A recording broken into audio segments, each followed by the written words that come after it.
저는 지난 주간부터 절망의 은혜라는 제목으로 하나님의 말씀을 전하고 있습니다.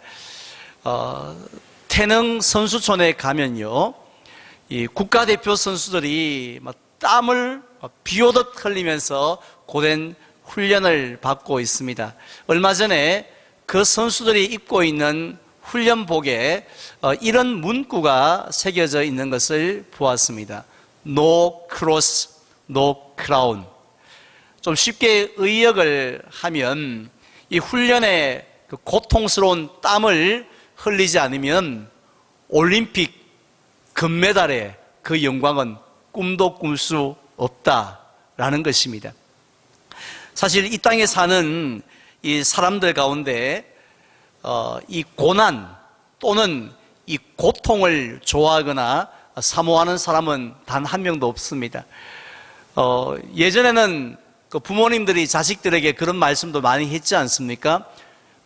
이 젊어서 고생은 사서도 한다. 저도 그런 말씀 많이 들었던 것 같은데요. 그래서 뭐 억지로 군대도 보내고 막 그렇게 했던 부모들이었는데, 근데 요즘은 그런 부모는 아무도 없습니다. 또 그런 자식도 없습니다. 다들 이 고난을 별로 좋아하지 않습니다. 우리의 인생은 그냥 아이들이 좋아하는 그 달콤한 아이스크림 또는 달콤한 이 솜사탕처럼 아무 어려움 없이 눈물 한 방울 흘리지 아니하고 그렇게 편안한 인생을 살아가기를 누구나 다 원하고 있습니다.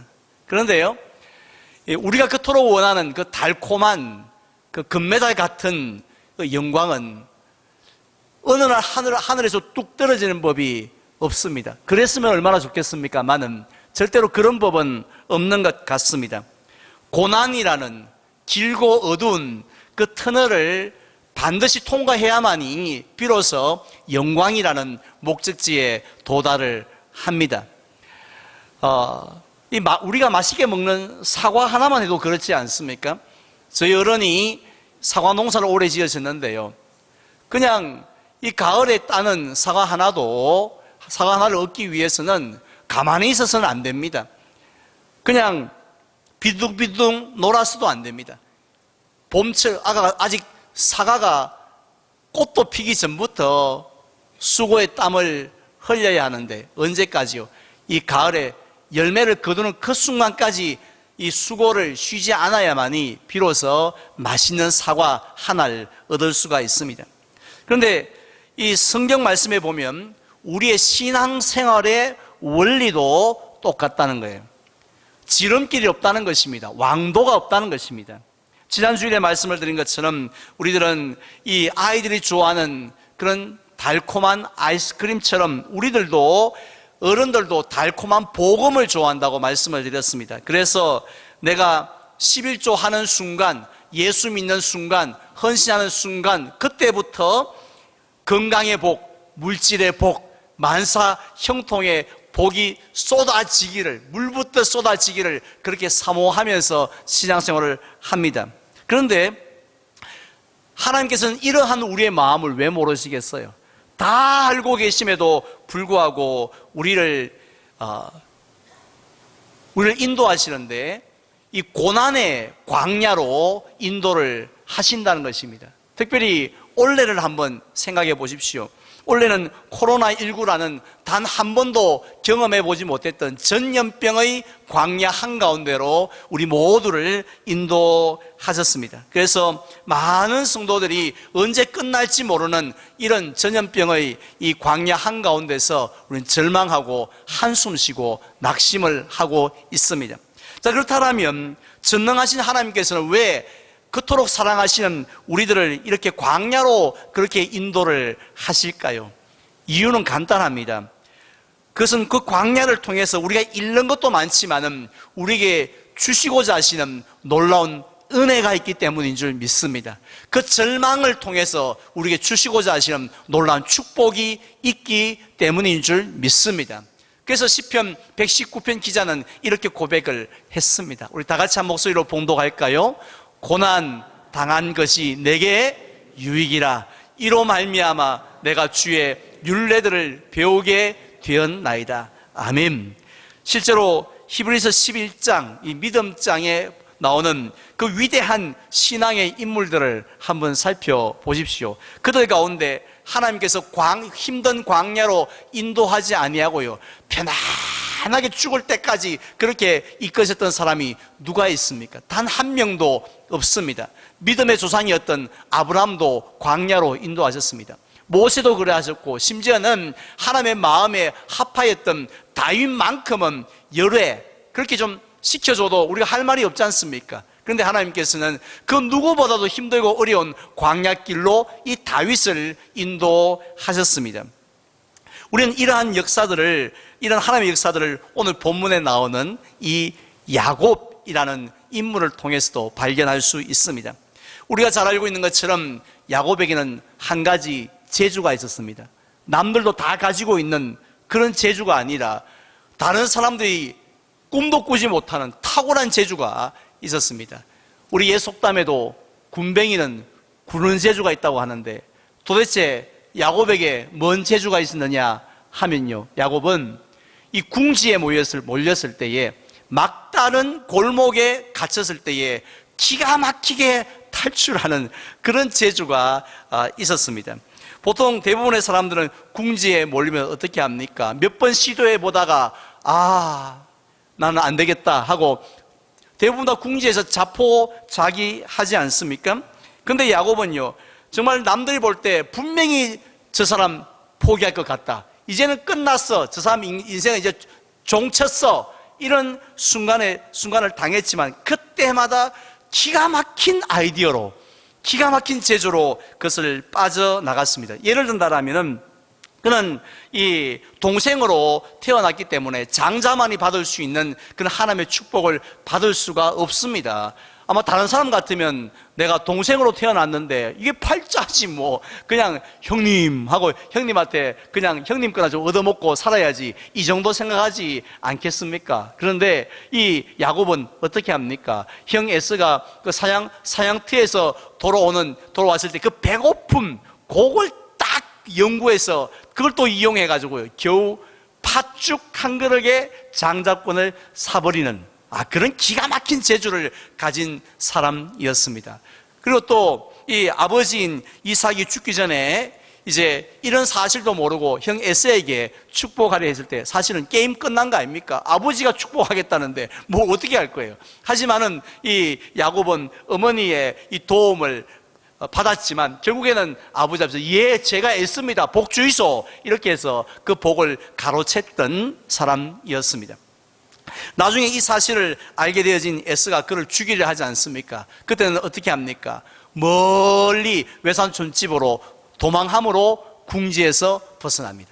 또 외삼촌 집에서는 처음엔 잘 있다가 나중에 분위기가 안 좋아지니까 또 어떻게 합니까? 야반 도주를 함으로 또 궁지에서 벗어났습니다.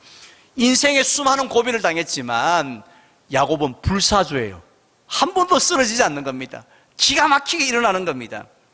자, 그런데 오늘 본문인 창세기 32장 7절 말씀을 한번 보실까요? 야곱이 심히 두렵고 답답하여 자기와 함께한 동행자와 양과 소와 낙타를 두 떼로 나누었고 라고 했습니다.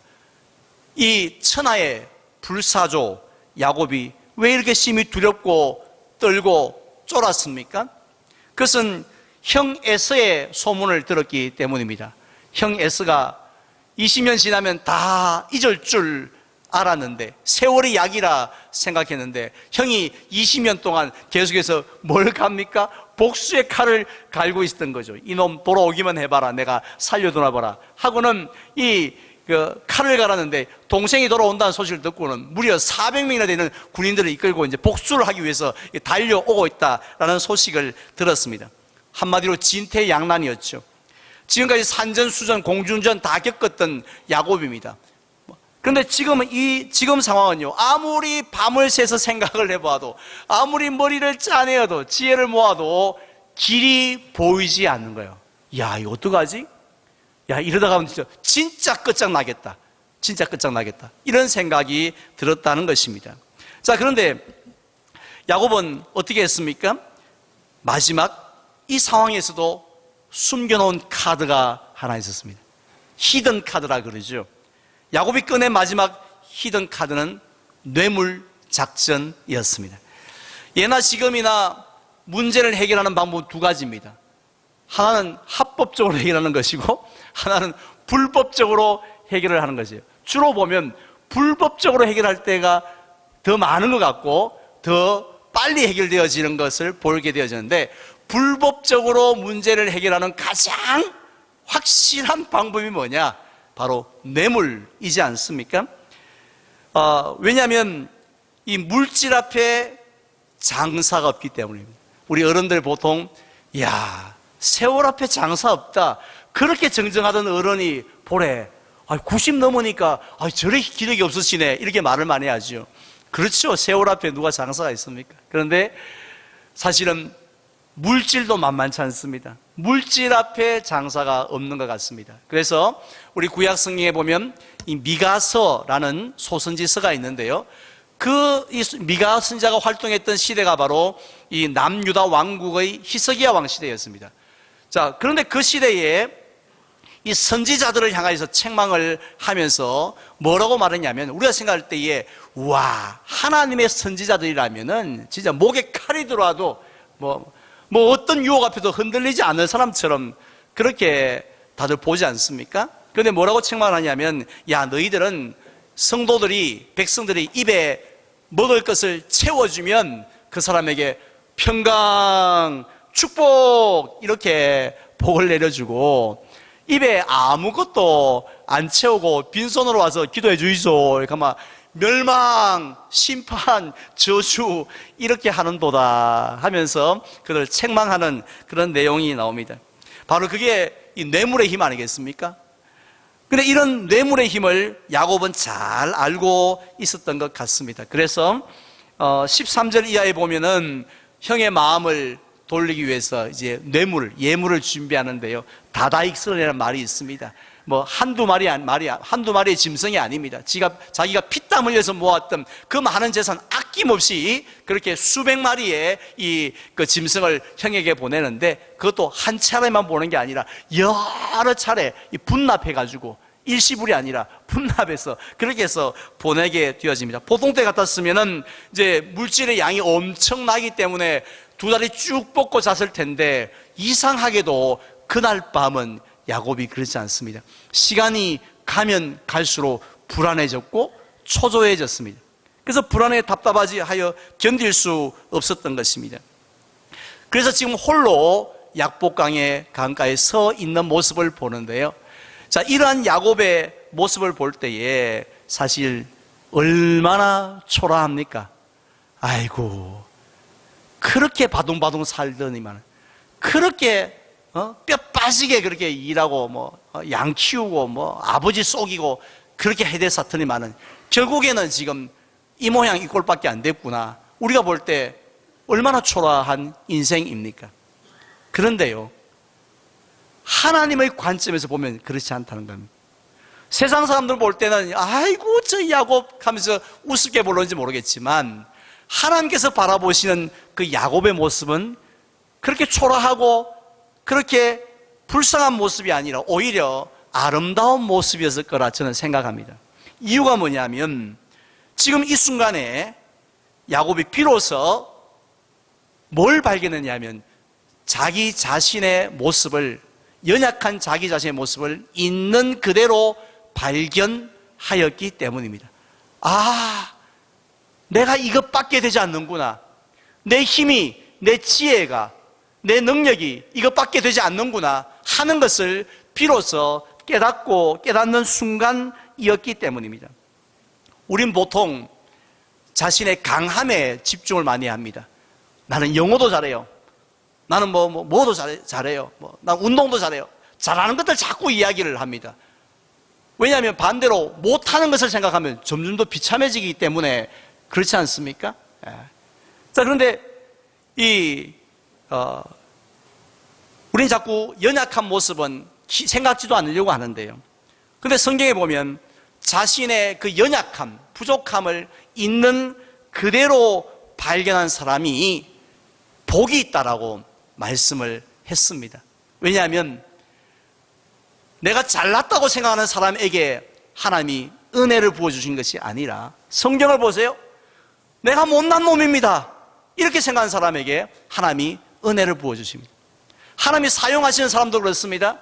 나 이거 잘해요 이런 사람이 아니라 나는 아무것도 못합니다라고 하고 그렇게 부족하게 깨닫는 사람을 하나님이 사용하신 것을 볼 수가 있습니다. 가장 대표적인 사람이 모세 아닙니까? 하나님께서 모세에게 출애굽이라는 그 엄청난 사명을 맡기실 때가 언제였습니까?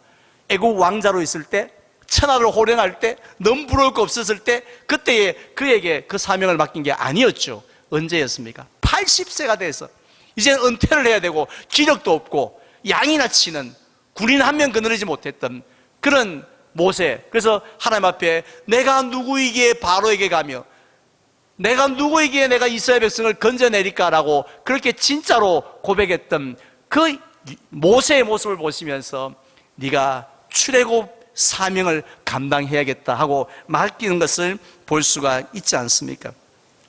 왜 그런 사람에게, 왜 자신의 연약함을 깨닫는 사람에게 하나님은 일을 맡기시나요? 이유는 간단합니다.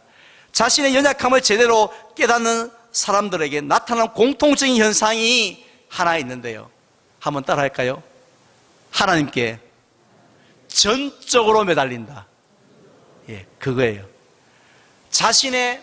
우린 누구나 다 하나님을 전적으로 매달리기를 원하죠. 그런데 자신의 연약함을 깨닫지 못하면 안 매달립니다. 매달리는 척 하는 거죠.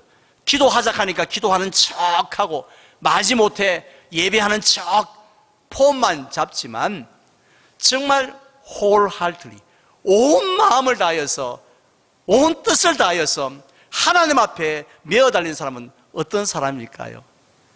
나는 아무것도 할 수 없는 사람이구나 하는 것을 발견하는 사람입니다.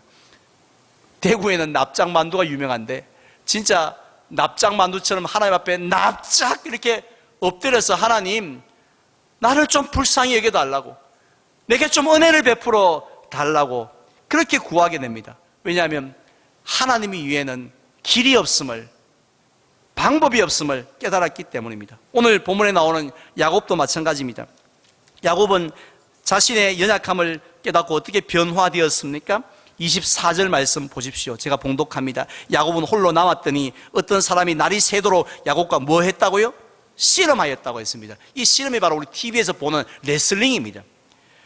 근데 호세아서는 이 야곱이 레슬링 했다는 것을 어떻게 쉽게 바꿔서 설명해 주고 있냐면, 야곱은 하나님 앞에 전적으로 매어달려서 기도하였다라고 그렇게 말씀하고 있습니다. 근데 이 야곱의 기도는요, 한두 시간 만에 끝나지 않습니다. 사실 우리 이번에 성전에서 예배를 하지 못하고 흩어졌을 때에 제가 마지막 주간에 우리가 성전에 올라와서 개인 예배를 드립시다 라고 했는데, 그게 1시간짜리 예배예요. 1시간짜리. 제가 해보니까. 근데 우리 1시간짜리 예배가 쉽지가 않습니다. 1시간짜리 드라마를 보는 것도 쉽지 않은데 이 1시간짜리 예배를 보는 게 얼마나 어렵습니까? 그런데 야곱의 기도는 한두 시간 만에 끝나지 않았습니다. 밤이 새도록 매어달려 기도했다고 했고, 심지어는 25절에 보면 허벅지에 관절을 쳐서 그 고통으로 절뚝거릴 수밖에 없는 상황 속에 있었지만 기도 스탑하지 않습니다. 만약에 우리가 새벽 기도하다가 갑자기 복통이 일어나면 어떻게 우리가 계속 기도하겠습니까? 얼른 중단하죠. 심지어는 모기만 몇 마리 달라들어도 당장 이놈 모기 약 어디 F킬러 어디 넣어 가면서 당장 기도 그만둘 텐데, 그런데 허벅지 관절이 골절되었지만은 그의 기도는 멈추지 않습니다. 왜냐하면 자신의 약함 때문입니다. 이러한 야곱을 하나님이 얼마나 귀하게 보셨는지 어떻게 아십니까? 28절 말씀 보십시다. 다 함께 봉독합니다. 그가 이르되 네 이름을 다시는 야곱이라 부를 것이 아니요 이스라엘이라 부를 것이니 이는 네가 하나님과 및 사람들과 겨루어 이겼음이니라. 아멘. 이름을 바꿔주세요. 원래 야곱이라는 이름의 뜻이 무엇입니까? 쏘기는 자, 발 뒤꿈치를 잡는 자, 이렇게 아주 부정적인 의미인데 그 이름을 이스라엘로, 이스라엘의 뜻은 뭐냐면 하나님과 사람과 겨루어 이김인데, 물론 이 말씀은 야곱이 진짜 힘으로, 진짜 실력으로 하나님을 눌러 이겼다, 그런 의미는 아니죠. 하나님께서 들어주셨다는 거예요. 그 야곱의 그 간절한 기도, 축복해 주시지 않으면 내가 놓지 않겠습니다 했던 그 간절한 기도를 하나님이, 오냐 내가 졌다고만, 내가 용납할게, 내가 들어줄게, 내가 축복해 줄게, 이렇게 하셨다라는 말씀입니다. 결국 야곱의 인생에 있어서 전환점을 찾으려면, 터닝 포인트를 찾으려면 바로 이 약복강 기도 사건이었을 겁니다. 왜냐하면 이전에는 사람 지힘, 자기 힘 의지하고 살았던 야곱이 이제는 하나님의 힘을 의지하고 사는 인생으로 바뀐 계기가 되었기 때문입니다. 따라서 이 약복강은 단순히 기도 응답 한 건 받았던, 그래서 또 지난날처럼 또 이번에도 고비를 기가 막히게 벗어났던 그런 한 사건으로 끝나지 않습니다. 오늘 30절 말씀에 보면, 그러므로 야곱이 그곳 이름을 뭐라고요? 브니엘, 우리 교회 남성 찬양대 이름이죠. 브니엘이라 불렀습니다. 브니엘은 하나님의 얼굴이라는 뜻인데, 야곱은 그곳에서 그 비참하고 그 초라했던 그 절망의 자리에서 누구를 만납니까? 하나님을 만나는 복을 받습니다. 우리는 이 사건 속에서 무엇을 발견할 수 있습니까? 무엇을 볼 수 있습니까? 하나님의 손을 보셔야 됩니다. 우린 절망 가운데 와 이렇게 문제가 어렵노? 왜 이렇게 지금 힘드노? 그걸 말하는 것이 아니라, 그걸 바라보는 것이 아니라, 뉴스를 보는 게 아니라 뭘 봐야 되죠? 하나님의 손을 보는 여러분들 되시기를 바랍니다. 특별히 어떤 손입니까? 야곱을 절망의 자리로, 하나님이 사랑하신 야곱을 그 고난의 자리로, 막다른 골목으로 이끄시는 하나님의 손을 우리가 보아야 합니다. 그렇게 하시는 이유가 뭡니까? 야곱을 미워하셨어요? 아니요. 너무 사랑하시기 때문에. 야곱을 망하게 하려고요? 아니요. 야곱을 복 주시기 위해서 하나님의 손에 역사하여 주셨다는 것입니다. 그렇다면 오늘 우리들도 마찬가지지 않겠습니까? 하나님은 우리를 푸른 초장 쉴만한 물가로 인도하실 때도 있지만, 때로는 사망의 음침한 골짜기로, 생각지도 않고 근처도 가기 싫은 사망의 음침한 골짜기로 인도하실 때가 있습니다.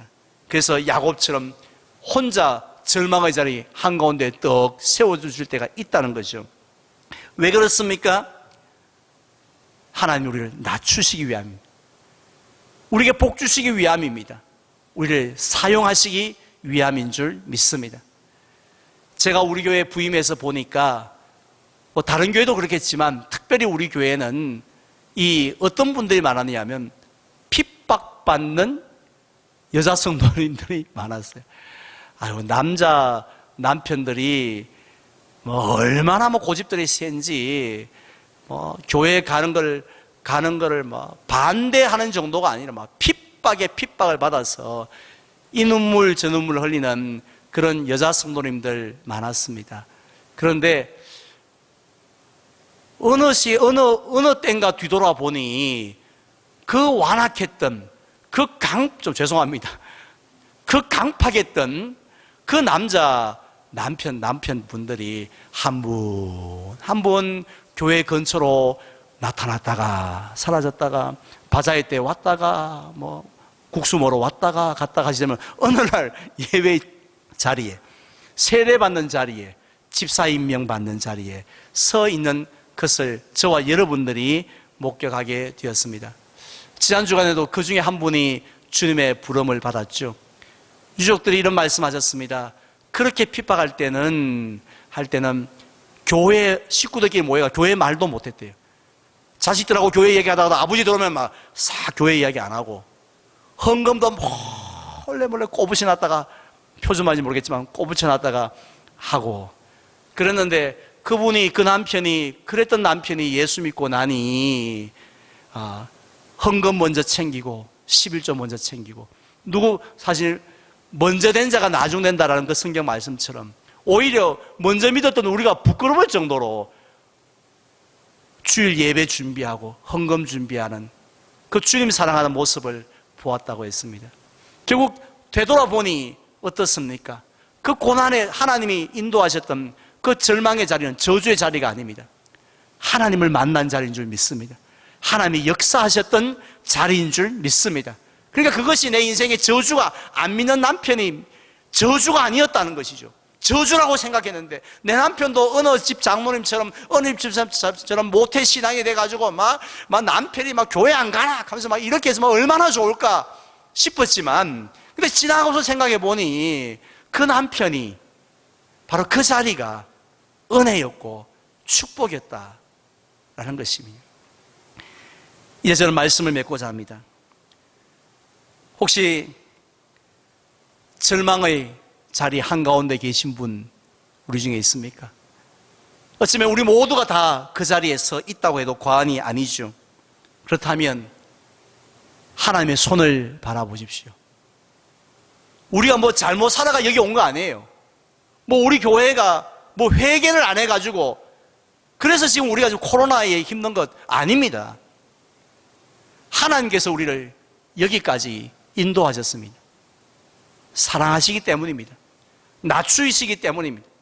우리를 사용하시기 위한 목적이 있기 때문인 줄 믿습니다. 따라서 선한 목자가 되셔서 우리를 여기까지 인도하신 하나님, 비록 내가 절망의 자리 한가운데 있다 할지라도 하나님이 예비하신 놀라운 은혜를 기대하시기를 바랍니다. 세상 사람들은 절망 한가운데서 그냥 포기하고 주저앉아 버리지만 우리는 절망의 은혜, 얼마나 역설입니까? 절망의 축복을 우리가 바라보면서 일어서는 저와 여러분들 되시기를 주님의 이름으로 축원을 드립니다.